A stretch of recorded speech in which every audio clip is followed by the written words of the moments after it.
Good morning, listeners. Today is March 4th, 2024, and you are listening to the 9th episode of a New Era podcast. My name is Hanson, better known as Fryddy online, and I'm here with my dad, the OG Frid. Dad, would you like to say hello to the listeners this morning? Good morning, listeners. Good morning, Hanson. Good morning. Good morning. We got another awesome episode ahead of us this week. We have a lot of fun stuff. Yeah, this is a packed episode here, I think. Yeah, this should be a fun one. We were talking all throughout the week about a couple different segments and stuff we could throw into this. We've got a couple planned for this episode, and we don't happen to get to all of them. We'll push some of them over into... did I say episode 9 at the start of this? I think I did. Yes, you did, yeah. Okay, then we'll push it into episode 10 if we have the time. We did start recording a little earlier today. If not, and we need something to fill the end, we'll do that as well. So we'll see. We'll go through some of the stuff from the weekend with our weekend recap again. That'll bring us into the NFL Combine, which happened Thursday through Sunday this weekend. We got some news there and some fast guys there. We'll move into a segment built by the OG Frid here. Basically. Little trivia. Trying to stump Hanson. Little trivia action. We'll get into that later. And then if we have the time, this is a segment we might chop depending on it. We want to go through some of maybe like the top 25 college football guys since 2014, since the last college football game, and give them some ratings, what they would have been in the game if it happened to be the game that year. So a lot of stuff that we're going to try to pack into this episode, but let's get it started. Dad, before we jump into this weekend recap, you got anything to say? Start off episode 9 here. Again, fully impressed. Thank you, audience, for continuing to download and listen to our little old man, young kid takes, as I keep on saying.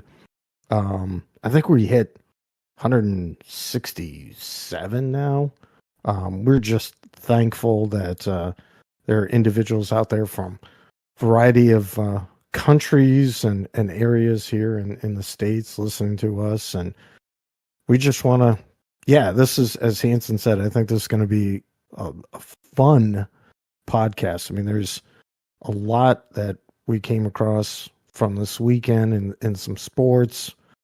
Where are our teams headed? Our winter teams headed? Where is this Red Sox team headed? Just a lot of fun today. This is going to be a fun one. This will be a fun one. Fun enough that I don't even need a coffee yet. You mentioned how our winter teams are doing, and it's a good segue into our weekend recap then.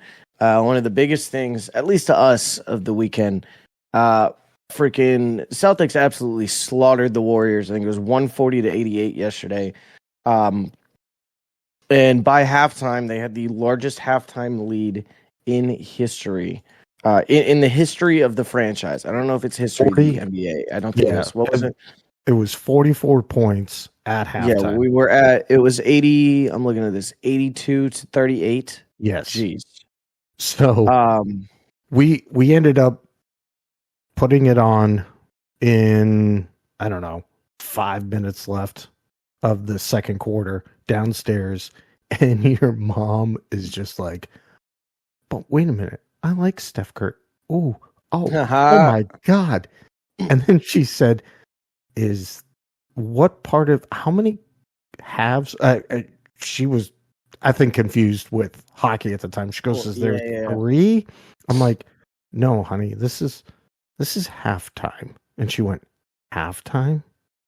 Yeah. I went, yeah. I mean, dude.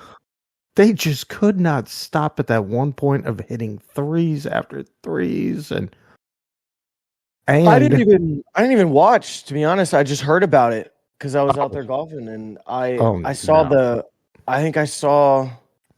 halftime thing come through. Yeah. When was this game? Actually, I think it was 3:30. It was 3:30. Yeah. Okay, yep. So we started. Our tea time was 2:30. Okay. So like 4:30. We're waiting there. It's so many fucking people ahead of us. We didn't even finish our round fully, but we're waiting there like 7, and I saw halftime come across Celtics lead Warriors 82-38. And I thought I read that wrong. I went back and I'm like, that's gotta be like a 82-88 or like 82-68 or something. Yeah, yeah. And I was like, 82-38 is So that's just painful, man. it was, and I ended up going on Fliff. I'm sorry, to try and make some bets. Because I've been rolling. I think I'm at somewhere around 28-32. Yes, I've missed a couple, but I've hit a couple. Hit a 7-legger, another 5-leg parlay. So I'm like, okay. Wow. So, yeah, I'm on a roll right now. And sometimes you get hot. I'm sorry. I said sometimes you get hot. Sometimes you get hot. Yeah, and I'm taking your advice. Don't try and go for the 12. Go for a 5 or a 7. And I looked, and the Celtics were a minus 6,000. That's funny. Did you see the line? Like, was it minus like 45.5? It was 23.5. When they were going at halftime. Half? Yeah, 23.5. I would have loved to know what it was like going into the 4th. Yeah. And so I was like, okay, well, they stopped. You couldn't pick the Celtics money line. And I was like, yeah, I mean, you'd win like half of a cent back. So yeah. And I was like, well, I could do obviously the spread there. That'll be fine. But I went for the over, which was 213 points, because I'm like, well, is it actually going to happen? Is it 213? I think it was 213, or maybe it was over, because I ended up losing the over. Well, if it was 213, maybe it was 235. Maybe it was 235. Maybe 223 or something. Yeah, something like that. But I had missed it, because I was like, well, they're going to put the reins on eventually, I thought. But still, I think it was, they shot 57 at halftime. It was like 57% from the field and like 59 from 3 or something like that. It was their final team stats. 53 for 96, shot 55%, 55.2 from the field, 29 for 45 from 3, 51% from the 3-point line, 9 for 11 for free throws. They had 5 more offensive boards. We out-rebounded them by 10. We also had 10 less turnovers and had 8 more steals. So, I mean, it was just all-around domination. You look at stuff like this, dude. I'm looking at some of these news articles, and it's great. I'll actually show you some. I got this picture from the Celtics account, and it's now my new background on my phone. Oh, nice. Yeah. But you got stuff like CBS Sports. Celtics remind Warriors that the past is the past with 52-point shellacking. Boston Celtics embarrassed the Golden State Warriors in 52-point demolition. My favorite one is the one that I saw this all over Twitter. Steph didn't have much to say yesterday, but the thing he did say, people asked like how the game played out. He goes, that's what we used to do to teams. Yeah. Used to do. So he's talking about their dynasty years and when everybody was fucking fearing the Warriors, and now you're 7 years removed from that era, and now you're looking at another team that he's like, shit, man, that's us back then. That's great to hear, right? And so the halftime interview was with Jalen, and he had just mentioned, we remember what they did to us here. They remember the finals. They're still pissed about that. They're also remembering we played, I think it was like in November. We were starting off pretty hot, but we played them in Golden State, I think. That was a really good game. That was the one where it was going down. I think we're down 1. They had the ball 36 seconds left or something. So we had played it to have the 2-for-1. Yeah. Steph goes down there and doing his laps, goes around, misses a layup, comes back around, gets a pass from like Draymond or Chris Paul or something across, hits the three as time's expiring, pushes it to 4, and we lost the game because of it. And then he walks away doing the night sleep, memes, all that. Yep. We ended up losing that game. But yeah, I'm sure they didn't forget that one. And I'm happy to see them go out there and just they didn't take their foot off the pedal, and as they should. I mean, if you look right now, our last 10 were 10-0. And you had mentioned last podcast, can we do it? Can we do it? Can we roll? I think I had said too, last week? I said we had 3 games. I said it's for next week. It's for the Cavs tomorrow. The Cavs is the big one. Yeah. But I think I even had said with the 76ers, Mavs, Warriors, be fine coming out of here 2-1. I forget the 76ers are fucking ass. Tatum is Luka's daddy. We beat the shit out of that team too. And Warriors shouldn't have even stepped on the court yesterday. So, I mean, you asked me again, and it's like, can we do it? And I saw a stat yesterday. We are right on pace with what the team with 2008 was at this point through 60 games or something. We could do it, man. We really could. 48-12, 8.5 games up in the second seed. I mean, that's just crazy. It's absolutely incredible. Looking ahead this week for him. Like I said, we got the Cavs tomorrow in Cleveland. I would say that's a big game. I mean, for them, but they're still 8.5 out. We travel to Denver at the Nuggets at 10 p.m. on Thursday. That'll be a big one. Travel to the Suns on Saturday night. I'm sure that's on ESPN or something. And then next Monday, after we record our next episode, we play the Trailblazers too, and the Jazz. So we're going on a little West Coast away streak coming up too. So, give me your prediction here. Like I said, only three games until our next episode. The Blazers game will be after next Monday. So, Cavs, Nuggets, Suns, tough run. What do you have here? I think we get the Cavs. They're definitely slipping. They lost to New York last night, so I think we get the Cavs. I think we'll be up for Phoenix. I'm a little worried about that Denver game. I think that'll be a loss. I am too. I think it'll be close though, but I think it'll be a loss. I think it's always tough going into Denver. You got the altitude. Denver's probably going to be psyched up for this game. You know, you're trying to be defending world champions, and you got a team that just looks like a juggernaut coming in. So, if we lose it, we lose it. It'll be close. We might not lose it. I don't know. The team's just, they're just working right now, man. I don't even know. And it's crazy because at this point, you look at it, we got 1, 2, 4, 6, 8, 10, 12, 14, 16, 18, 20, 22 more games. Yeah, because we're at 60. I mean, like, at what point are they going to start resting guys? Probably in April. We go back to the fact that the rotation is. I mean, you're not going to rest Brown and Tatum for under 20, 25 minutes. 5. I was going to say 5. Yeah. I mean, that's a rest for them.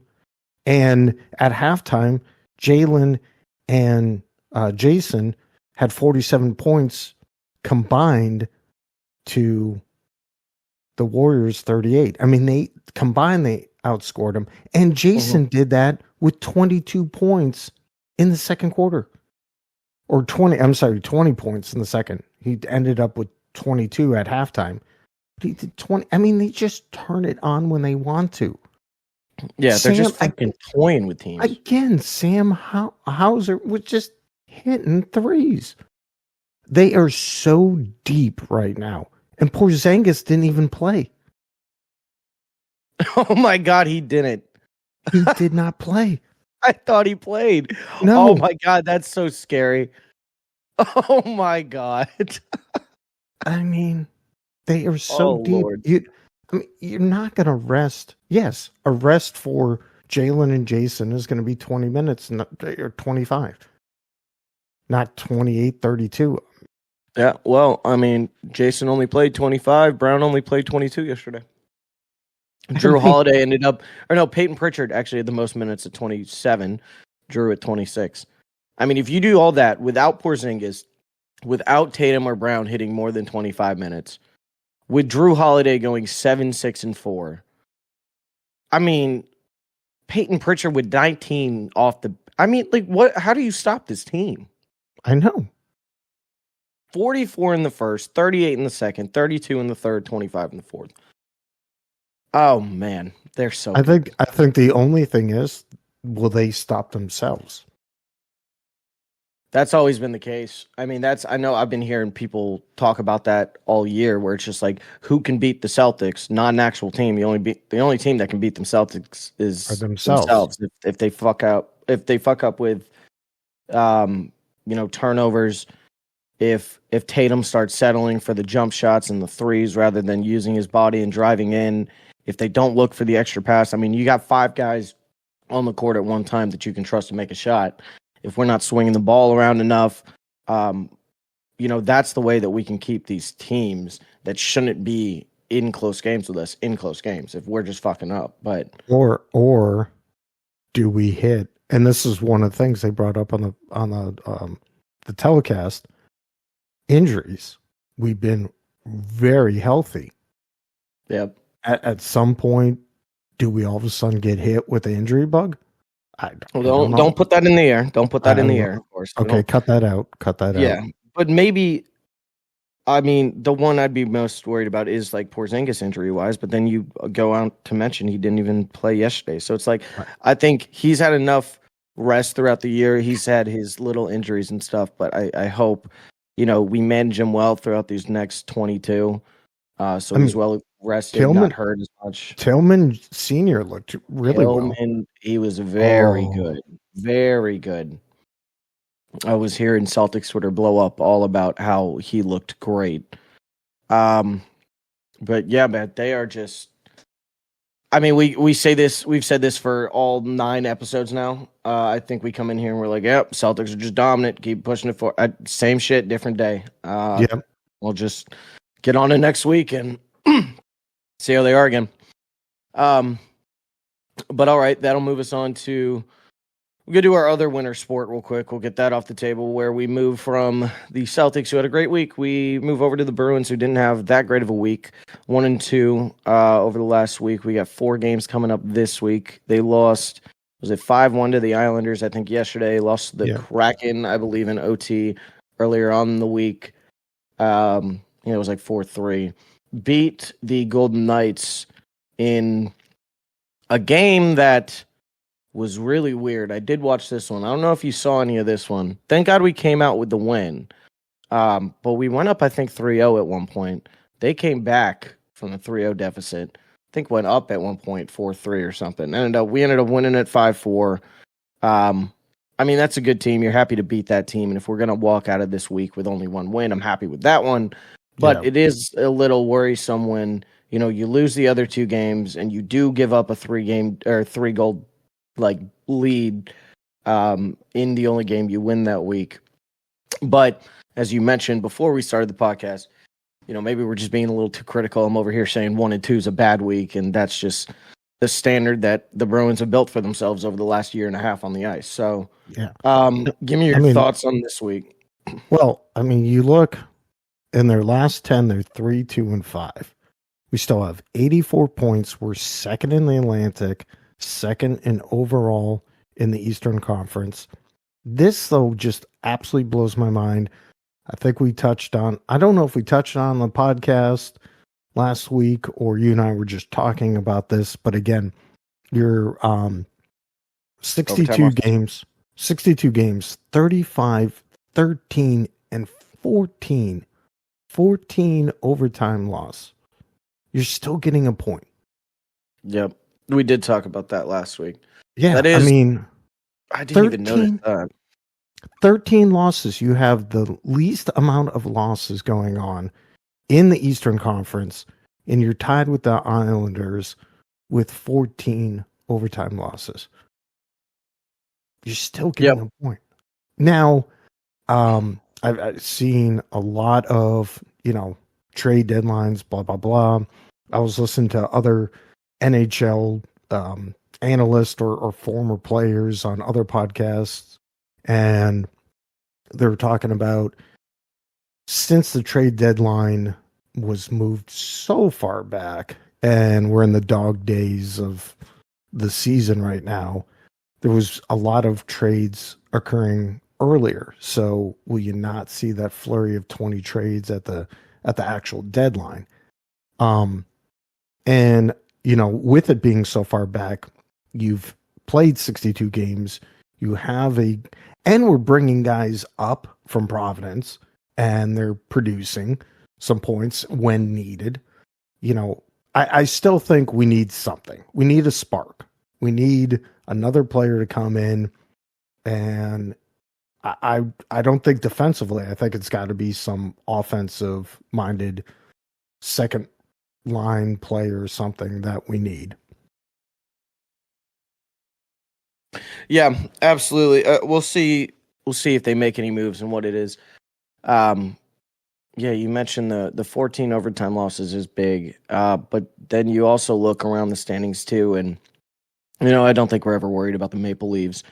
It is crazy to see that with Panthers 41-16-4, we're only 2 points behind. That's because of all of our overtime losses, but both of those teams are 9-1 on their last 10. So, I don't know. Leafs are still 6 points behind, and I think what I say. We play them 2 times this week. We play them tonight at 7 in Toronto. We play Oilers at home tomorrow, 7:30. We play Maple Leafs at home on Thursday, and then we play Penguins at home on Saturday. So that's the slate for this week. So big week for trying to, just build some distance on that second. And then I'm seeing 2 more games against the Panthers later on in the season, on the 6th and on the 26th. So still time to grab that 1 seed if we want it. I think we are still strategically playing ourselves out of that President's Trophy, the President's Cup. Good idea. Yeah, I mean, only people we're behind, Canucks at 85, and Rangers are tied with us at 84. So we'll see. Big week ahead, and hopefully they can turn around from this last week. I'd even be fine losing to the Islanders. I don't think we're going to lose to the Penguins, but losing that game too if we take both the ones against the Maple Leafs, right? I think we're going to go 2-1-1. Okay, yeah. That, I forget about overtime losses. Yep. Oh, and I'm looking, just news right here. 8 defensemen the Bruins could target before NHL trade deadline. We just said we don't think we need that. Yeah. But if it's an offensive-minded defense, I think late in March. Let me look this up. Late in March is crazy with the fact that the season ends in April. The season ends like 2 weeks in April. Yeah. No, Friday, March 8th. It's this 8th. Okay. It's this Friday. Okay. Damn. Okay. Well, I was going to say maybe we could have went into stuff about the trade deadline, but I don't know. I guess, well, then that'll be something for next week. If we make any moves, we see how this week goes. Maybe that's what they're waiting on too. Get through Toronto today, Edmonton tomorrow, Toronto on Thursday. 3 playoff teams, 3 playoff games, essentially. See what you need. Make any moves Friday. Test them out against the Penguins on Saturday, and then we'll talk about it on Monday. So, all right. Sounds good on the Bruins. You got anything else about them? No, I mean, I think that Swayman's getting many of the minutes, which is new. I mean, he's young. I think we got to get back into getting Oleg a little game time. Mark, I'm sorry. A little more game time. Just ready. Obviously, Swayman, I think, is definitely going to be your 1A going into the playoffs, but I think he's got to get, a little more rest. So I've been playing a lot of NHL hockey on my Xbox, and Yes, I have it on rookie mode, and we were killing it. But it's kind of interesting how I rode one of my keepers like throughout all these win streaks that we had, and it's almost like the game like knows like he's tired, because then I played another game. I simulated a couple, we lost, and then I played, and he gave up like two like sloppy goals. Yeah. So again, if the game is somewhat towards real life and energy levels and all that, I think we're playing Swayman a lot. I think he needs to get off a little bit. Yeah, definitely. Keep him fresh for the playoffs. Yeah. All right. Well, done with our winter sports. We'll move into our spring sport, or the spring training that is starting going on right now. We got the Red Sox, who we have neglected to pay any attention to for the last 8 episodes, except for last one. And I think they took that to heart, because we're 7-3 starting spring training. And we need to start to talk about them a little bit more, because I'm afraid of that outfield. Yeah, I am too. I mean, you look at this team right now, we're 4th in spring training, only behind Dodgers, Royals, and O's. What did we said we were just looking at who we had played recently. Jays yesterday won that one 3-1. Nationals on Saturday 4-2 win. Rays on Saturday 3-2 win. Lost to the Twins 3-5 on Friday. And you're talking about the outfield, the big thing this weekend that the Red Sox social media definitely jumped into, and a bunch of other stuff, is just how much of a fucking incredible Hulk unit that Tyler O'Neill is. But you want to talk about that a little bit? Because I know you brought this up to me last week, and I had to look for myself. The guy's fucking huge. So on YouTube, I've been listening to. So they ended up first on the Red Sox, I don't know, media, whatever it is. They mic'd up Jaron Duran, our fave, and I gotta love those blonde locks he's supporting. And we always knew how big that young man was. And then he's having a lot of conversations with another outfielder, and I'm like, that guy is huge. He's jacked. And it turns out to be Tyler O'Neill. And then they ended up having him mic'd up. And then Rob Snyder. Yeah, he did. They had him mic'd up the third one I watched. But Tyler O'Neill, the Canadian, has a 3% body fat. The guy just lives in the gym. It's crazy. And then we ended up signing this week to a minor league deal, CJ Cron, another 6'4", 235 dude. Yeah, he's pretty big. What is he? I can't find it here. 6'4", 235. Yeah, actually right on the dot. Were you looking at that? No, you nailed that. That's crazy.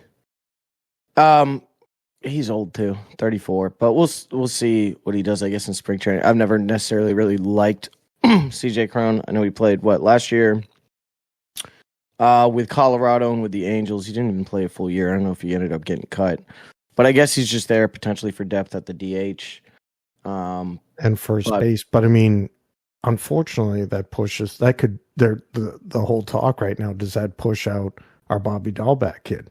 We love Bobby, and I think I hope not. Bobby's gonna give you first, third, and he's played corner outfield for us.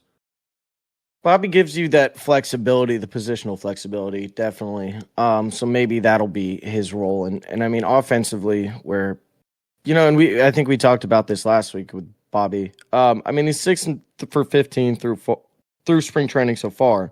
No homers. He's hitting 333, 2 walks, but there are the 6 strikeouts. Who is second in the team to Willie Abreu, who's having a terrible spring. Dang, I didn't even see that. But, offensively, Bobby's making contact. He's having a good eye, where we've seen him hit 142 before. 333 is good. even throughout only 15 at bats, which is actually the most on the team so far in spring training. So I don't know. It'll be interesting to see how they get Cron involved here, if they're going to give him any real run in spring training. I mean, we've got another 22 days, I think. I think opening day is the 26th, 28th, somewhere around there. So we still got a couple weeks to see. But outside of that, I mean, you look at the rest of this team here. I mean, Devers is doing Devers things, 5 for 11, 2 homers, 5 ribbies. He's getting 455 with a 1.662 OPS. Nick Sogard, 6 for 12, two dingers, 6 ribbies, 417, 15, 12 OBS. Offense is looking good. It's pitching. Pitching's the big thing, right? That we were always worried about this offseason. Yeah. And they don't look too terrible. I mean, Whitlock had a game. He had a win. 8 strikeouts when he was out there, too. Bello, 2 games started, 3.6. 5 innings pitched, a hit, 5 strikeouts. You look at Cutter Crawford, 1.8, 2 games, 5 innings, 5 hits, 5 Ks. Not too bad. You know, they're nothing flashy, strikeouts-wise, I guess, but nothing flashy in a bad way as runs given up. So that's a good thing, yeah, except for Mr. Lucas Giolito down there with a 8.31 ERA. Our big free agency addition there at pitching. So you have any thoughts on how they've looked so far in this first week of spring training, or it's just too early to tell? I think it's just, too early to tell. Obviously, the offense, and the offense always comes out slower in spring training. The pitchers should have the upper hand. We switched it, but one thing I think would make you very excited, Hanson, is that Boston is being linked to Jordan Montgomery. Linked. All right. Well, we'll see how long it continues. I mean, I think we talked about this last week, still being linked, with the hope, I guess, that we'd have news this week. But still no. Red Sox rumors. MLB executives think Jordan Montgomery will sign free agent contract with Boston. That's what they're thinking. This came out yesterday. All right, so I guess it's just a matter of when. Yeah, that would be huge. That would be huge. And it's got to happen sooner than later. I mean, as you said, opening day, I think it is the 28th for us. Opening day is Dodgers and Mariners. Sandy. Is it Mariners? We play Mariners on 28th. Yeah. We play a home series to start. Yeah, or a away series. I think it's the Dodgers and the Padres are playing out in South Korea. Wait, actually, maybe that's like on the 24th. Yeah, so never mind. Maybe it's Rangers is our first thing. Oh, could you imagine Jordan Montgomery then? Let me see. When is opening day? 28th. Okay. No, so it is the Mariners. We do play the Rangers. I guess that's our last tune-up spring training series, but it would still be great to have Jordan Montgomery there. You know, he probably wouldn't pitch because, and then if you sign him, you're probably aiming for him to be day one starter, right? And then Giolito game 2. Yeah. Or Bello or Whitlock, low key. It's not even locked for Giolito. I think Bello. I wouldn't mind Bello. Yeah, so then you don't play Montgomery on the 25th or 26th, but he's there against his Rangers. Maybe you have him come in for an inning of middle relief and just. Well, I mean, it all depends right now when he gets signed because he's got to throw. Yeah, for sure. He's got to get some live action going. So if you sign him this week, he's probably got enough innings in him that he can rest during that series. But if it's next week, you know, he's starting to push it. Yeah, and then you're looking at him as your number 3 coming in. Yep. And then maybe transitions his way into number 1 a little later in the season. Yeah. But we'll see. I mean, hopefully we're going to keep saying this. I think I said it last week, and I just said it a little earlier. We're going to continue to hope we get news about that and able to report it next week. And if not, we'll have another conversation because we're getting a little closer. But Red Sox, look, you've got our attention. It took a little bit, but 7-3 start to spring training. Offense is popping a little bit. Defense is doing what they need to, and the pitching is not too bad. You've got our attention, guys. All right, so make sure not to lose it here. I'm getting excited. I'm getting a little excited. I wasn't too excited. I was more excited for college baseball, and now I'm seeing them, and I'm like, all right, well, maybe let's bring the MLB on. Let's bring the regular season on. All right, so moving away from the Red Sox then, our last bit of our weekend recap, which throws us into our next segment. The NFL Combine did happen this weekend. Big stuff for the draft coming up, and eventually we'll do another mock draft with this stuff included. But it started on Thursday, ended yesterday. We've got some measurements and some stuff in, and most notably the news of the weekend was the fact that John Ross's 40-yard dash 4.22 was broken by, who is this? Xavier. Oh no, Xavier Worthy. It was the other. Yeah, it was the other Texas receiver. Xavier Worthy came in an official 4.21. He was flying. Did you actually see it happen? By the way, his first one, he went 4.25, and he looked happy. I mean, he was still. That still, I'm pretty sure would have been. That would have been the best. That would have been number one still. But I think he said he went into that day saying he was going to get the record, hit the 4.25, looked at it, and was probably like, oh, this is way more obtainable than I thought. Went, ran it again, saw the 4.22 go up on the screen. He did a lap around, started jumping around with the other guys. J.J. McCarthy came up there and dapped him up. And then about an hour later, it came out that the official time was 4.21, and he broke it. I was talking about this with some of my buddies, actually, but after seeing some of these guys perform at the Combine this week, what I knew was a good wide receiver class. I didn't know it was, this exciting of a receiver class. Very deep. Yeah. Very deep, which to you and me, for some of these teams and some more, I guess, casual NFL fans, you're just looking at, these stats for the guys that your team is going to end up drafting. But for us, the reason why we wanted to bring this up was because we do play dynasty fantasy football. So the Combine to us means a little more than it means to, redraft fantasy guys, because we're obviously doing 6 rounds in our rookie draft. And so you got to come and nail some of these late round picks, So you look at some of these guys. Were there any guys that I guess you were looking at already that kind of impressed you this week with some of their, whether it's the dash, the splits, the vertical? I know that's a big one for some receivers, some guys that we may be looking forward to drafting later on in our drafts. Is there anybody that really impressed you this week?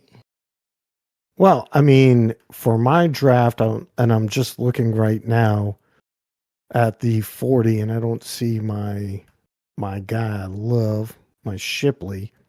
But I mean, Trey Benson, the kid from Florida State, a 4.39, a mammoth young man, over 200 pounds, 6 feet, 200. Excited about that.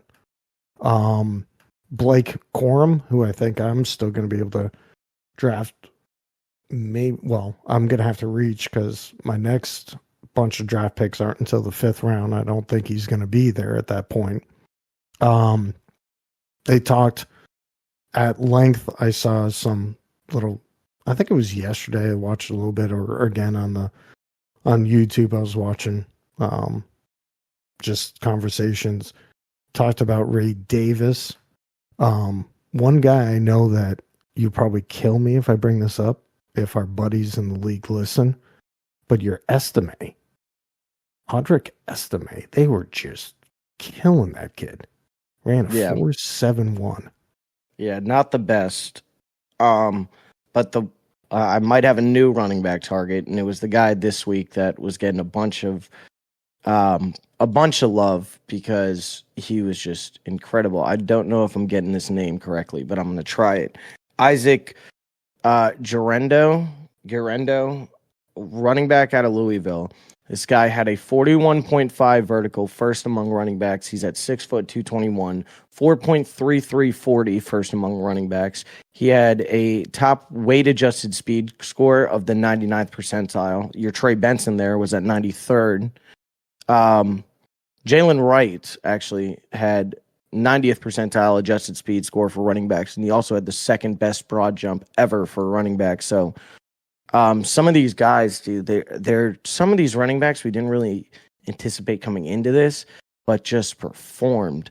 I'm looking here just through some of the 40 times, and this is cool because in our mock draft, our first one, I think we ended up taking this kid, Max Melton, corner out of Rutgers. I think we ended up taking him in the 4th round. Ended up running a 4.39. So we got an eye there. That's pretty good.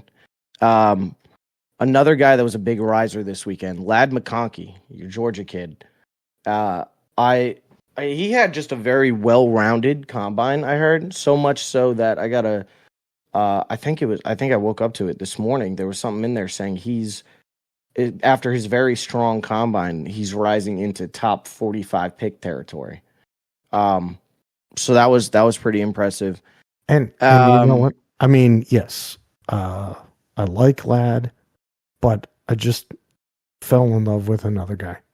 And I know that we talk about draft or the dynasty, and I lead the league in over close to 1,000 transactions. I don't fall in love with guys.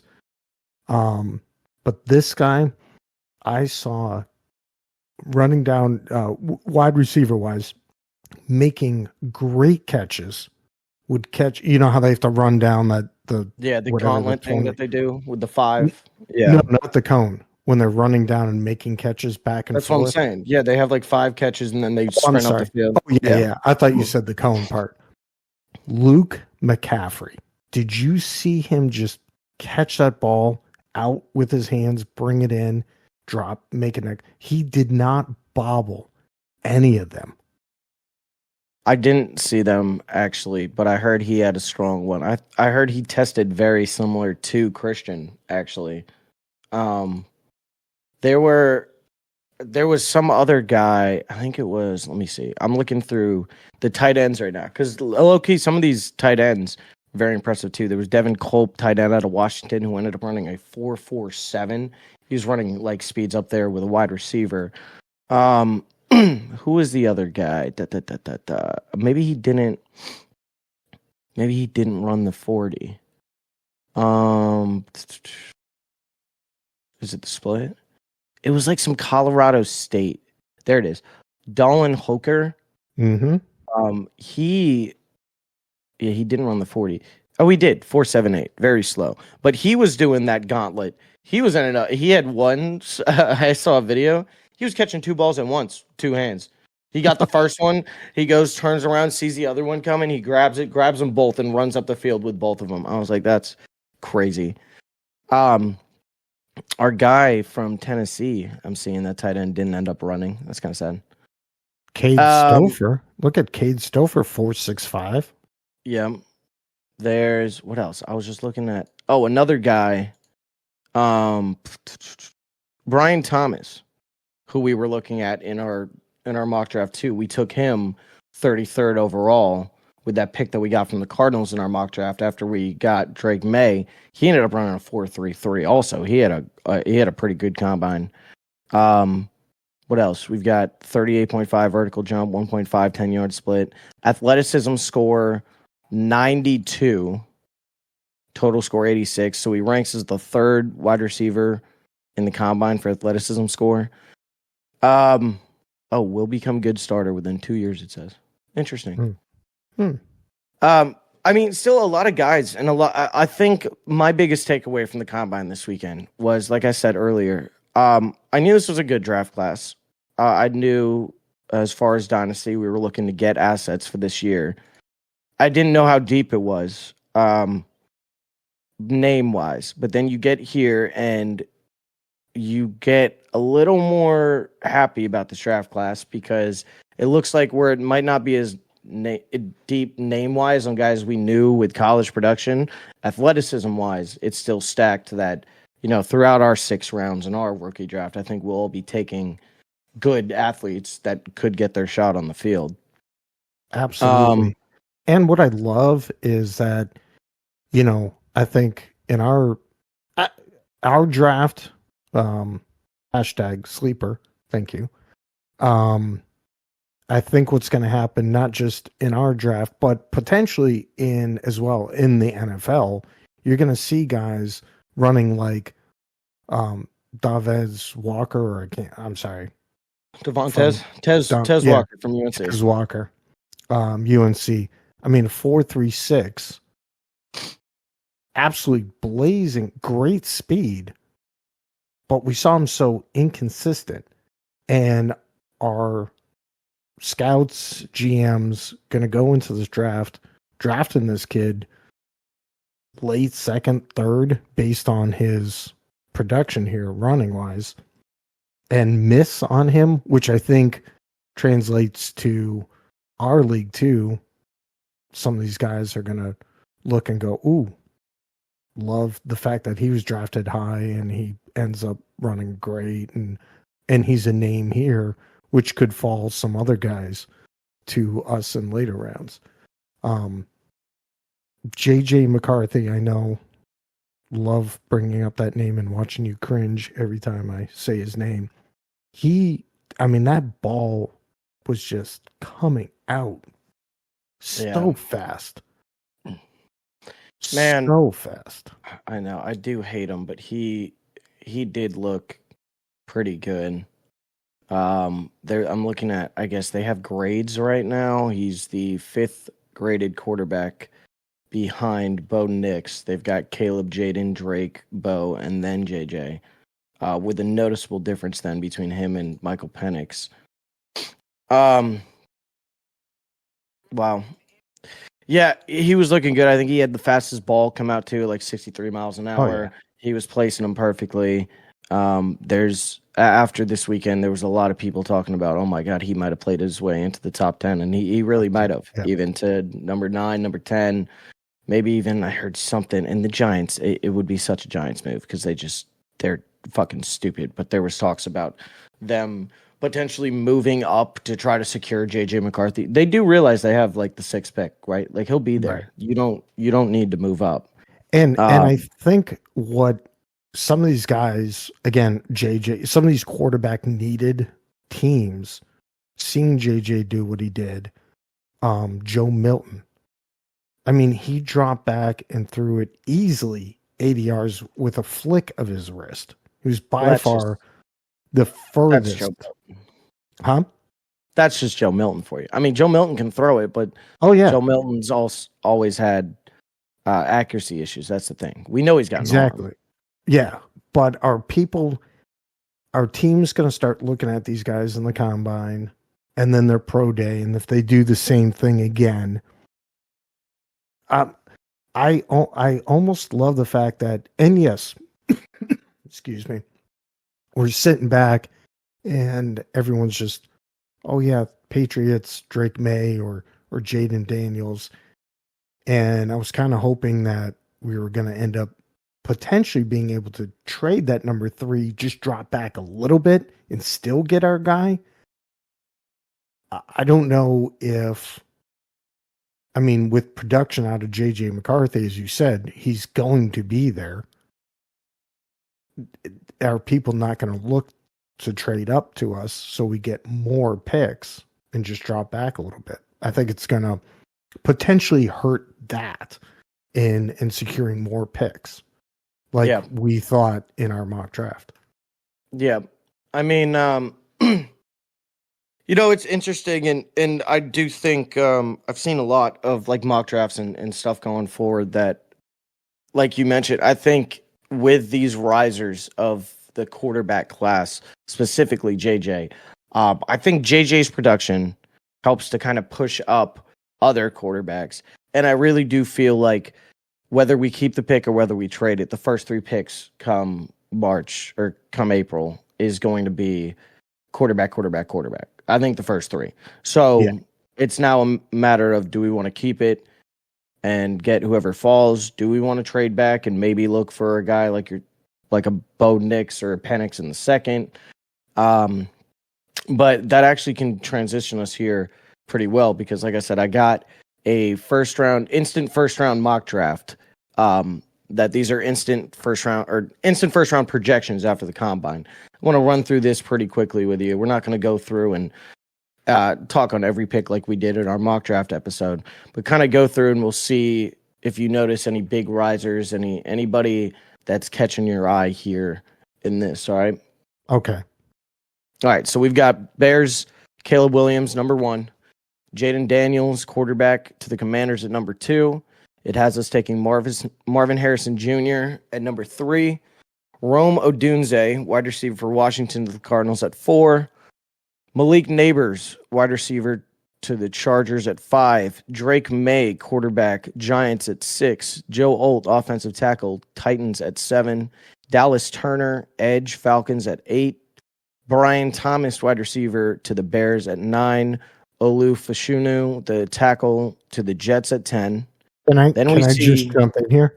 Yeah. I think because of the positional players doing incredible, and some of these guys are 6'4", these receivers, I think our 2 tackles, this definitely hurt the tackles. Yeah. I mean, if they're at 7 and 9 now.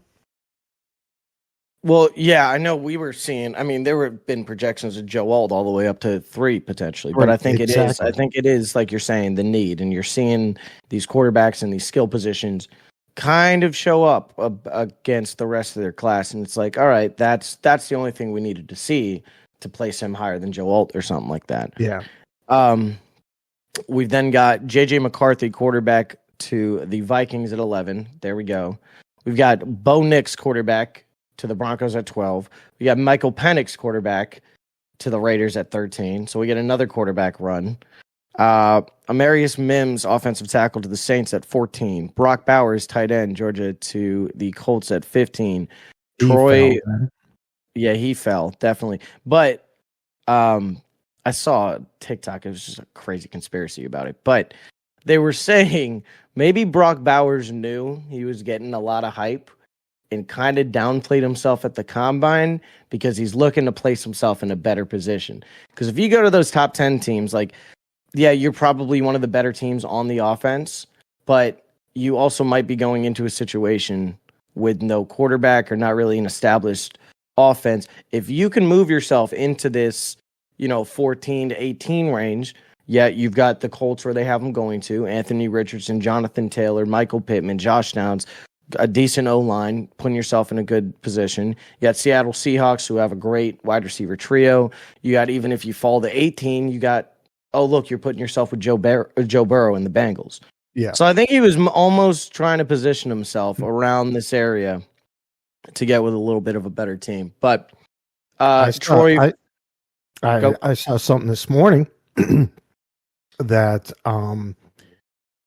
if you're talking about Seattle, and obviously you have incumbent Geno Smith there, but you have a brand new head coach, defensive head coach, and a University of Washington offensive coordinator coming in. So brand new offense. They are not sold, I guess, on Geno, or don't have any ties to Geno. And there was a talk about Mac Jones potentially going there. Yeah, but I saw that too. I didn't see the thing about Seattle. I saw about how we are really ramping up and trying to trade him, but I saw that other GMs think the only thing we're going to get for him is like a 5th. Yeah. Which at this point, fine, dude, fuck it. Just get him off our team. I'll take the 5th. But unfortunately right now, if you don't get your Drake May, and now we just had 6 quarterbacks come off the draft, or 7, I'm sorry, and your backup potentially Bo Nix, I mean, what are you looking at then? I mean, are you going to get Caden Slovis? No, I know. I'm looking at the rest of these Spencer guys. Rattler. I mean, Spencer Rattler did. I mean, I heard, oh yeah, he's got an arm, whatever. It did not fly off like some of the other guys did. It didn't. He also didn't, I might not be mistaken. I don't think he had the most impressive 40 either. 4.95. 4.95. Yeah, I was expecting a little more out of him there. I mean, you got a guy like Devin Leary, maybe. I know he was kind of throwing it pretty I don't know. You got to hope to get one of these 5 guys, I think it is. Yeah. Outside of that, yeah, you're not starting Bailey Zappi or I don't know, maybe this is a thing where yes, you go ahead with the surefire pick of Marvin Harrison 3 or the 3rd, and then if these quarterbacks fall to you in the 2nd, perfect. If they go in the 1st, whatever, another team spent a 1st on them.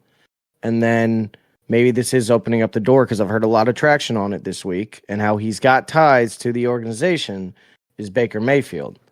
Yeah. So could be positioning us for that. And I mean, yeah, maybe Baker's not the guy we're hoping for here. Maybe we wait out another year or two for another quarterback coming up, and Baker just does enough to get us there. But if you bring Baker in and you try to emulate that Tampa Bay offense, no, he doesn't have Mike Evans anymore, but you get to bring in another very big build wide receiver, sure hands, can be a downfield threat in Marvin Harrison Jr. Maybe that's the route they're trying to go, trying to emulate Tampa and see if we can get Baker in a situation that makes sense for him, Yeah.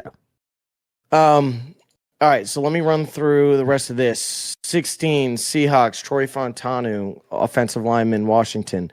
17, Jaguars, Terrion Arnold, cornerback, Alabama. Bengals, Talise Fugab, whatever, offensive tackle, Oregon State. Rams, 19, Jared Verse, edge out of Florida State. Steelers at 20, Quinion Mitchell, Toledo corner. Miami Dolphins, Byron Murphy, the 2nd, D lineman, Texas. Eagles, 22, Chop Robinson. Texans, 23, Johnny Newton, D lineman. Dallas Cowboys, J.C. Latham, offensive tackle, Alabama. Green Bay Packers, Nate Wiggins, corner out of Clemson. Bucks, Jackson Powers Johnson, offensive lineman, Oregon. Cardinals, Cooper DeJean, DB out of Iowa. Bills, there's a riser, Xavier Worthy, wide receiver out of Texas, gets him played into the 1st. Detroit Lions, Laiatu Latu, edge out of UCLA.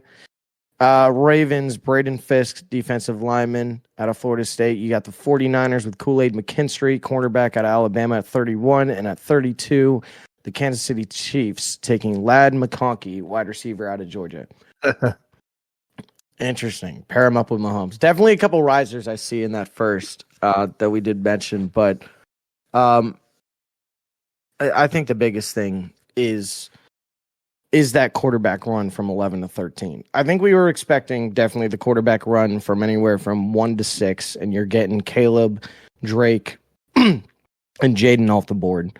We were expecting another one probably around that 12, 16 range. Maybe one of JJ, Bo, or Penix. But now it's seeming like we're getting all of those 3 in that range. And I think that's probably the biggest thing that we saw from this weekend.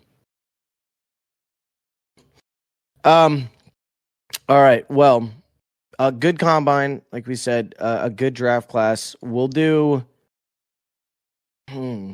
maybe next week because March Madness won't have started yet. The week after that, we'll have to do our bracket. So maybe next week we'll handle a new era mock draft 2.0 with the combine included and see if we do another mock draft for the Pats. Go a little more in depth about this, but hope that for the listeners listening, we got you a little more caught up to speed with the NFL Combine that happened this weekend. I mean, I think the take has to be coming from this is both NFL-wise and our Dynasty League. There are a lot of guys, a lot of athletes out there that not that you can't go wrong because you always can, but I think there's a lot of guys that showed up this weekend and very impressive, and it's going to be a deep draft. It gives you a little more confidence in some of these guys that you can find a diamond in the rough a little later on in the deeper rounds. So cool beans. All right, well, that'll move us in to our next segment here. I think Yeah, this will probably be our last one. We'll keep the other one that we were talking about for another week. Yeah. But this is your show here, so I'll let you roll with this because you playing this one out. Yeah. So we got to get some intro music at some point to this. This will be Can We Stump Hansen? We tried this a couple episodes ago, didn't we? You had a. You talking about the Patriots Super Bowl trivia? Yeah. No, Yeah. it was another one I think I did that I tried to stump you on. So Maybe. Yeah, this should be a every third or fourth kind of Can We Stump Hansen in sports trivia. Instead of him trying to have me position food that we did. There was something else we did that I had a position. You asked me. The head coach and the coaching candidate. The coaching care. Yeah. So I'm gonna do the same thing with Hansen here. He's gonna get 3 opportunities and cities with the most championships since the year 2000. So you were 1 year old. Yep. At this point. And to clarify, this is the 4 major sports for the listeners. 4 major sports: baseball, football, hockey, and basketball. So I have, based on there's a bunch of ties, there are 13 cities I have marked down here. Okay.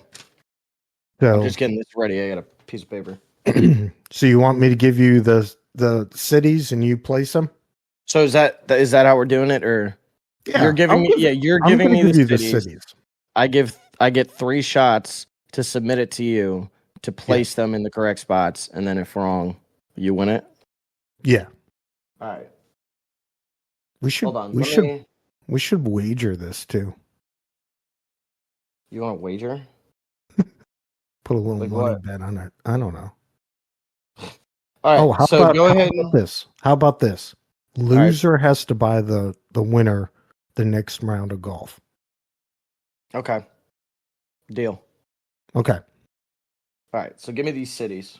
And in random order, because I'm not gonna put them obviously 1 through 13 here, but in random order. Yep. Oh, and not only that, should I have you give me how many championships they did? Or do you just want to place the cities? That'll be extra. I'll fuck around and try to get that, but I'm not going to get that. We'll just do the cities. Okay. So here are the 13 cities. Ready? Yep. Miami, Kansas City, Tampa Bay, Denver, San Antonio, Boston, LA, New York City, Detroit, Pittsburgh. Did I give them all?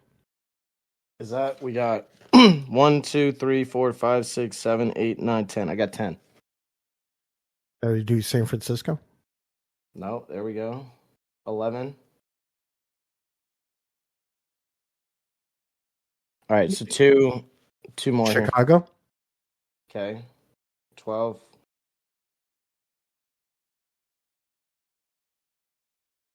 You're missing the last one. And I didn't mark them off because I didn't want to. All right, here. I'll read through them. You can go through your list, right?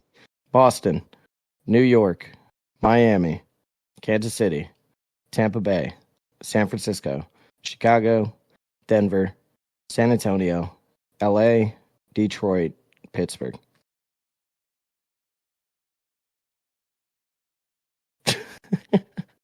St. Louis. St. Louis. There it is. All right. I thought it was St. Louis, but I wasn't sure. All right. So we'll go through this my first time around.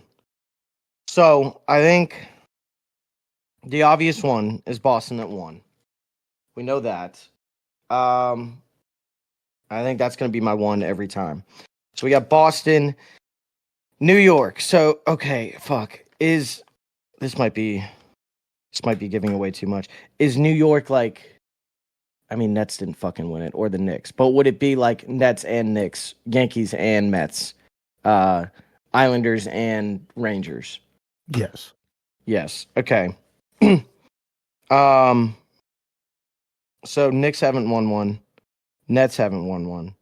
We got Yankees have. Oh, they have. They might have 3. I know they have 09. Was it 99, 2001, or was it 98, 99, and 2000? I'm gonna at least.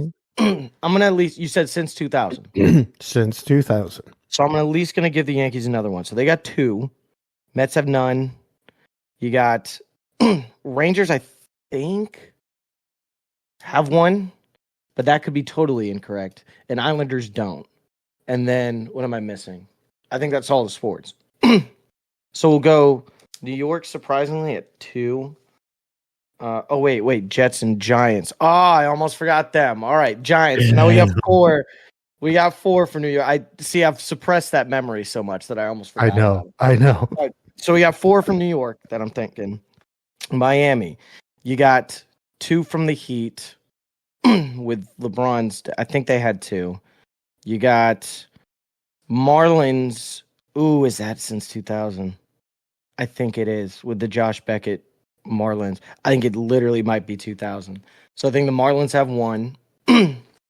You got Heat. Oh, hey, Bella. They don't have. Oh, Dolphins. They haven't won 1. And then Miami, they don't have. Are you counting like. No, I think the Florida Panthers are in Orlando or something. And even No, if. the Florida Panthers They're are in Miami? Yeah. Shit. Do they have one? I don't think they do, but they could have one like early 2000s. But I'm going to at least give Miami 3, I think. That'll account for either 1 from the Marlins or 1 from the Panthers if they have one early 2000s. Kansas City. Chiefs have 3, and the Royals have 1, 2015. You probably thought I was going to forget that one, but I remember that shit, that gross Royals versus Mets World Series. Kansas City has 4. Yeah, that's all. No basketball. Yep. Bella, you're in the way, baby. Tampa. Tampa has 2 with the Bucks since 2000. They had 1 early 2000s. I think it was 2002. And then you've got oh fuck. Yeah, Lightning went back to back. So I think we got 4 from Tampa, and the Rays. Did the Rays win it? They didn't beat the Dodgers. They played the Phillies in 08, and I'm pretty sure the Phillies won that. So I'm going to go 4 for Tampa. Wow. Is there a lot of tied teams? Can you at least give me that? There's a lot of tied. Yeah. Okay. San Francisco. Niners don't have 1. Warriors have 3. That counts. You're counting them as San Fran? You're counting them as the Bay? I'm counting them as San Francisco. Yeah. Okay. Yeah. So they have 3. And the Giants won 2000, 2012, 2014. Because they had that weird every other year thing. And I think that's it. Am I basketball, football, baseball? Do they have a hockey team in San Fran? No, because that's the LA Kings. All right, so I'm going to go with 6 for San Fran. Chicago has 1. Ooh. Nothing with the Bulls. 1 with the Cubs. Oh, 1 with the White Sox. I think they have 1 early 2000s. So we got 2 from Chicago. Bears don't have 1. And then Blackhawks. They definitely beat us in 2011. And then I think they have another 2. So I'm going to go 4 for Chicago. Denver got 1 with the Nuggets. 1 with the Broncos. Nothing with the Rockies. And then Avalanche have 1. So they have 3. Right? Yeah. San Antonio. Fuck. Because this is all the Spurs, but I feel like they won 3. And you're not going to give me anything. I don't even know why I'm looking at you about this. I know why. This was so they definitely beat LeBron's Heat for 1. And they had some. Oh wait, but Tim Duncan has like 5 or 4. I think it's 5. Tim Duncan got drafted in like in 94, 95 or something, maybe. I don't know. I'll go at least 4. I'll go 4 for San Antonio also. That might be wrong. I might be missing. I might totally be missing one there. I think I am.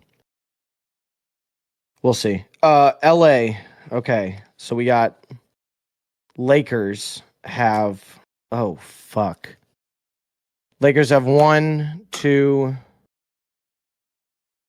And then they also went like back to back. Or back to back, I think. Early 2000s. But I think this one was 98. No, 99, 2000. 01, or maybe they got 02. I'll give the Lakers 4.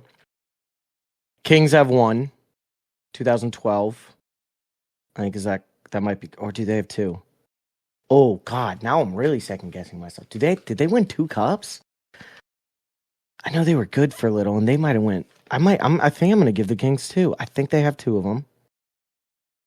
Lakers, Clippers didn't win any. Rams won 1. I'm already losing track. We said Lakers 4, Rams 1, so we're at 5. 2 for the Kings, 7. Dodgers won a Mickey Mouse ring, 8. Angels didn't win any. I'm totally missing an LA team somewhere. Chargers didn't win any. All right. So that had me at 7. I think that has it at 7. 7 or... Oh, man. Yeah, we'll go 7. Detroit. This one, I laughed at this one because I didn't expect this. I know the Pistons were the mean Pistons there back in early 2000s. I think they at least have... Lions don't have any. Tigers might have won a World Series. I think they did. We'll give the Tigers 1. We'll give the Pistons... God, is that around that time? I think it is. It might have been like 03. I'll give the Pistons 1. And the Red Wings. They've got to have 1 since 2000, right? Maybe not. I think so. We'll go 3 for Detroit. That's probably wrong. Pittsburgh, you got 2 from the Steelers. Cardinals and Seahawks. They beat them both. Then do you have the Penguins? Definitely have won 1. Penguins might have won 2. I feel like I'm just throwing random championships out here that don't even count. Pirates don't have 1. And they don't have a basketball team. We'll go Penguins. Oh, Penguins. Sidney Crosby. I'd know if he had only 1 ring. I'm going to go 2. I'm going to go 2 for Pittsburgh also. Or 2 for the Penguins. So 4 in total. And then St. Louis. Cardinals. Rams were there at this point. Rams did win 2... Was that 2000 or 99, the greatest show on turf? I have a feeling it was 99. So the Rams, I don't think won 1 there. Cardinals probably won 2. I think Cardinals won 2. So I'll put them there. All right, so we got through all these. Let's go ahead and try to place these. We got Boston 1. So this is my first submission, all right? Okay. Boston 1. LA 2. San Fran 3. And then we can start placing in these 4s. We'll go. And so the ones that are tied, as long as they're tied the right. Okay. We'll just go in order. New York. Kansas City. Tampa. Oh, wait, but I should be. I'll do it on a different one. I was going to say the ones where I'm not sure if they have 2 or not. I should have put those lower down. Chicago. San Antonio. I don't feel good about that. Pittsburgh. And then we've got. We'll go Miami. We'll go Denver, Detroit, St. Louis. Okay. Yeah, that's my first one. I'll lock that in and we'll see. Okay. So out of this so far, you have 1, 2, 3, 4, 5, 6, 7, 8, 9. 9, 10 placed. Well, no. 9 placed correctly. 9 placed correctly. All right. I feel good about Boston. I feel good about LA. I feel good about San Fran. It's these weird ones where I'm not sure if they want to. So we'll go. Should I feel good about LA? Because this is where I was saying maybe the Kings didn't win too, but I think they did. Detroit will probably keep you maybe down there.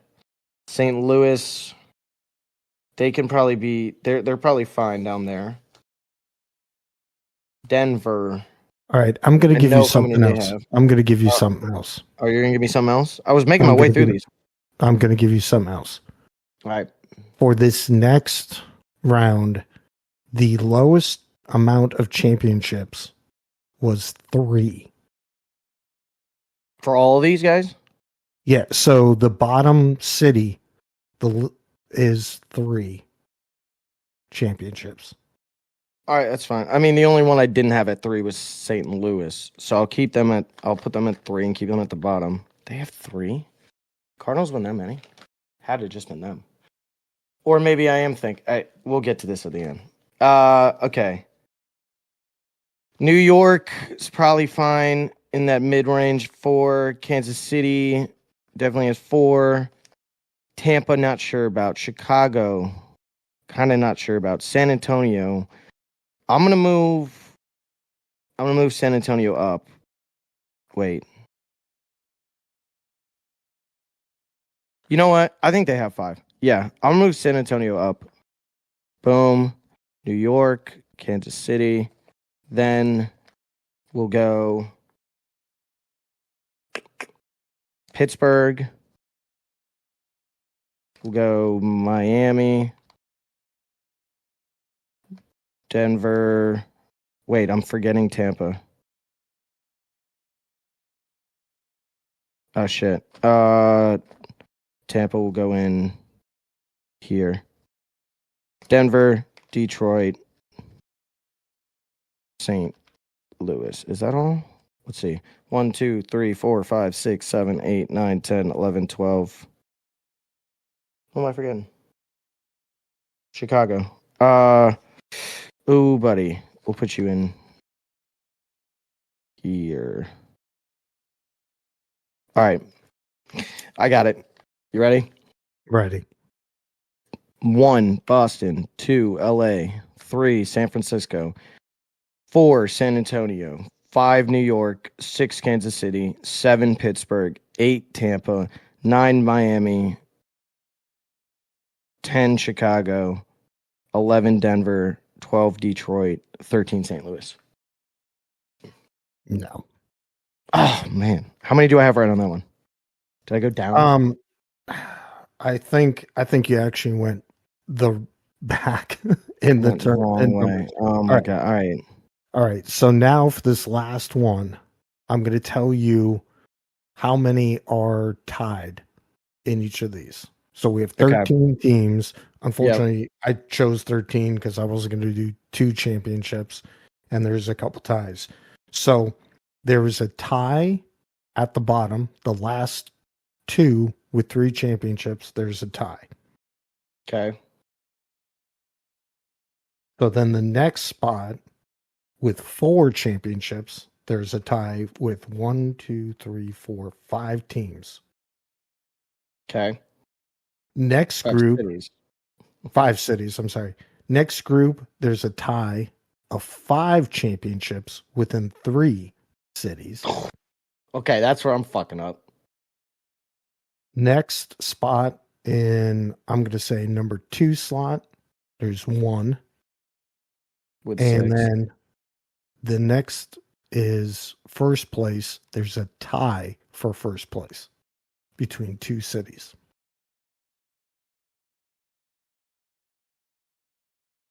Oh. Ready? Set, go. You got All right. 5 minutes. Yeah, let's just rattle this off. You know what? Fuck. All right. I know we're in first. We have 4 from the Red Sox, 1 from the Bruins, 1 from the Celtics, 6 from the Pats. So we're at 12. There's another city with it's got to be like LA or New York or something with a big one. Or yeah. Fuck, man.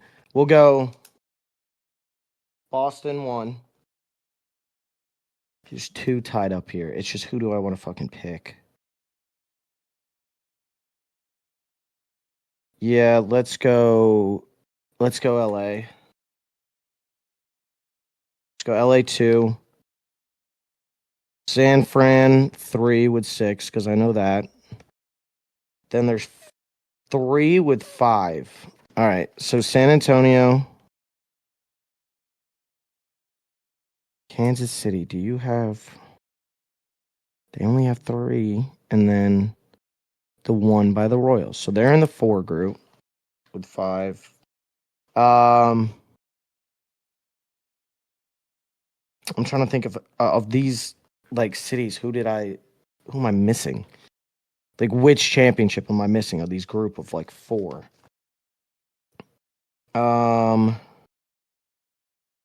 New York might have 5 then. Yeah, because then that might be the other Yankees one I'm forgetting. We'll put New York in the 5 group. We'll put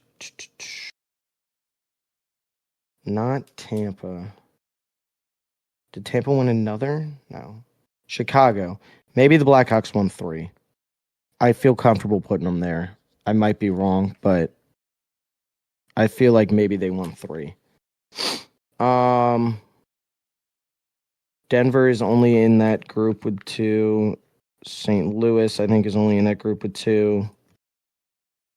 We need 1 more with 5. Who do we want to give it to? Pittsburgh?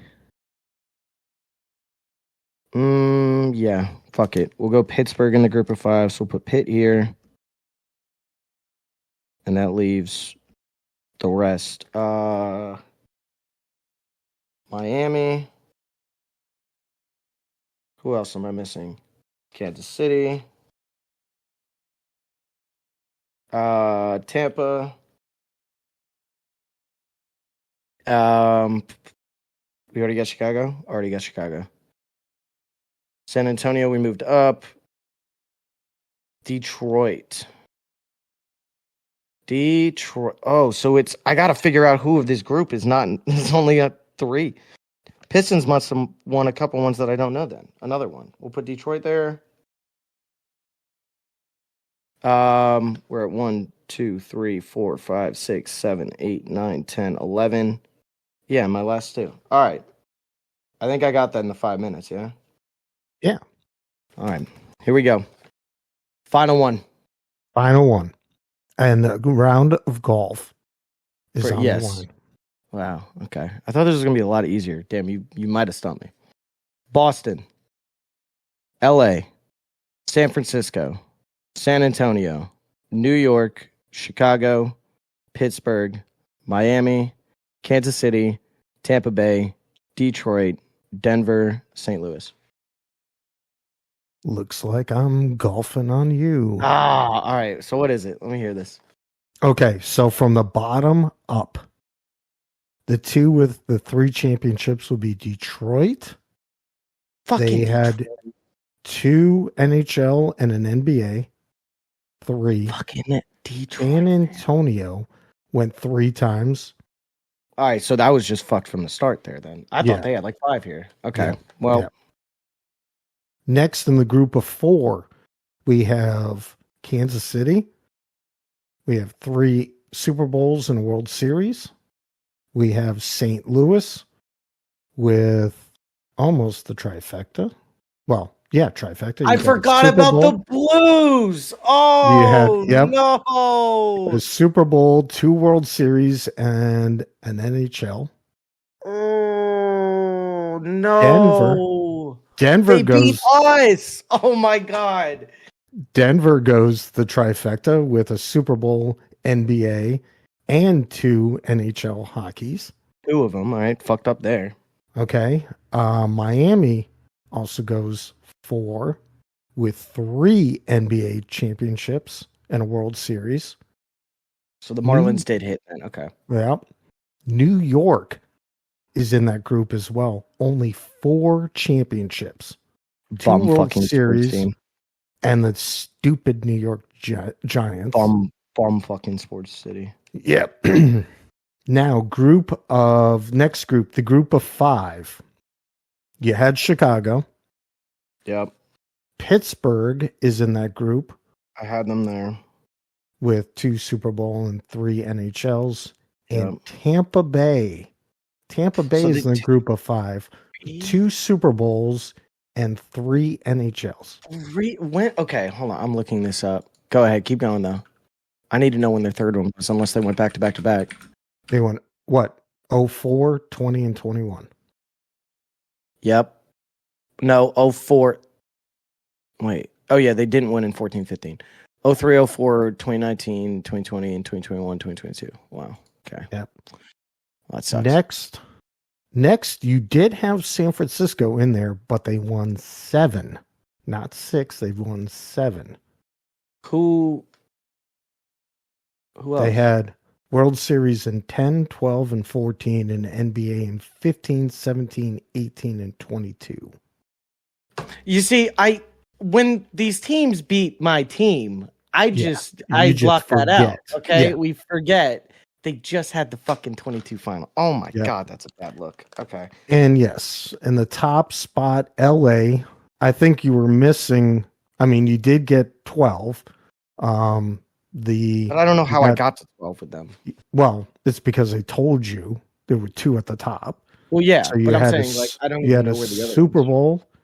You had 2 World Series. You had I put Anaheim in there. So you had an 02 and a 20 World Series. Okay. You had 6 NBAs. You had 2000, 2001, 2002, 09, 10, and the COVID year. The Lakers did go back won to back in the COVID year. I did forget the 09. Yeah, and then you had 3 NHLs. 07, 12, and 14. Kings won in 07 too? No. You had the Mighty Ducks. Oh. Well, you're counting Anaheim. I don't, but whatever. Well, yeah. But I told you there was a tie. Yeah, you did. And I still got them. Like there was nobody else that was going to be in that spot. Yeah. I mean, unless San Francisco just magically like popped out a fucking 5 Super Bowls from the Niners. But no. And then, of course, since this is primarily a Boston sports podcast, our Boston sports teams number 1 with 12 championships since 2000. See how awesome that is? You have to include in Anaheim too to even have LA compete with us. Yeah. It's crazy. That's awesome though. That was fun. I definitely thought I was going to get that, but damn, there's a lot. It was just some of those early years, early hockey years, really. Because I was able to nail some of the other ones. Like I knew like the Marlins, I had one in there. I knew the Lakers and the Yankees both like had theirs early thousands. I had, but I mean, I knew Detroit. I knew Pittsburgh at least had 2. I didn't know they had 3, but that makes sense. Yeah. It's those early hockey years. I've only started to really get into hockey recently. I'd say within the last 5 years. I'd say since 2019 when the Blues won the Bruins, beat the Bruins, but I just forgot about that championship too. So that doesn't make any sense. But I mean, again, we just look. One thing that stood out to me the most was this big, metropolis that is from, a couple hours south of Boston, and only 4 championships. Yeah, and the craziest part is too, they have 2 baseball teams and 2 football teams and 2 technically kind of, if you're counting the Nets, 2 basketball teams and 2 hockey teams, and yet can still only pull in 4 championships in 23 years. Yep. Tough look. Couldn't be my team. But I think that's a good note to end it out on then. I mean, we know who the number 1 sports city is. Yep. Good note. That's probably going to be the title of this episode too. Maybe who is the number 1 sports city since 2000? I love it. I love it. Right. So So obviously, I hope this is a big comment. I hope that from wherever you're listening to this, because again, we've noticed there are people from across the country and a couple other countries as well. Let us know your favorite sports city.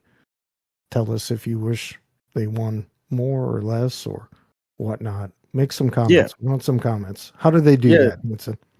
That's a good point. I'll make that available on the Spotify episode that you can just swipe up at the bottom and you can import your answer or whatever. I think that's only available on Spotify. So if you're listening on a different platform, you can get in touch with us on different social platforms, Twitter, Instagram, at A New Era Podcast, or want to send us any emails with any questions, comments, concerns, A New Era Podcast at gmail.com. Our name is also just A New Era Podcast on Facebook too. So that's where you can get a hold of us. Let us know your takes on this week's episode and your favorite sports city. We'd love to know where our listeners are coming from and what fans they are. So that'll wrap it up here for episode 9. Crazy to think we're already 9 episodes in. When we talk to you guys next week, we'll be a full 10 episodes into our podcast now. Dad, you go ahead. I was going to say, you got anything left to say? Anything left to say? So coming up, again, number 10, I think we're already talking a little bit about that NCAA video game, since you play a lot of video games as well. You have a streaming. Hopefully that comes out. Maybe you can start to stream that. Oh, I will be. But we'll definitely talk about some of the players, where we would have ranked them if the game was still going on. We'll do our mock draft. Also, very exciting, upcoming soon. We'll have 2 interviews. We have a PGA Pro, what played on the tournament. We'll talk about his take regarding some upcoming great, the Masters and obviously the U.S. Open. His thoughts about that. And we have a local down here in North Carolina, a local soccer franchise that's been up and coming, doing a lot. We're going to talk to them in upcoming episodes. But I think also what I'm really excited about is, can you guys beat us in our NCAA bracket? So that's coming up as well in a couple episodes. Yeah, that'll be in 2. We'll have some more fun stuff coming up next week, and we've got some good stuff planned coming up for the next couple weeks to keep you guys entertained. So, as always, we appreciate you guys tuning in and listening to this week's episode of A New Era Podcast. Hope to catch you again next week, and you guys, go out there, kick Monday's ass, and let's get through this week all together. Yeah. Yep. Love you. All right, son. Dan. Love you too. Good talking to you today. We'll catch you next week, pod. All right.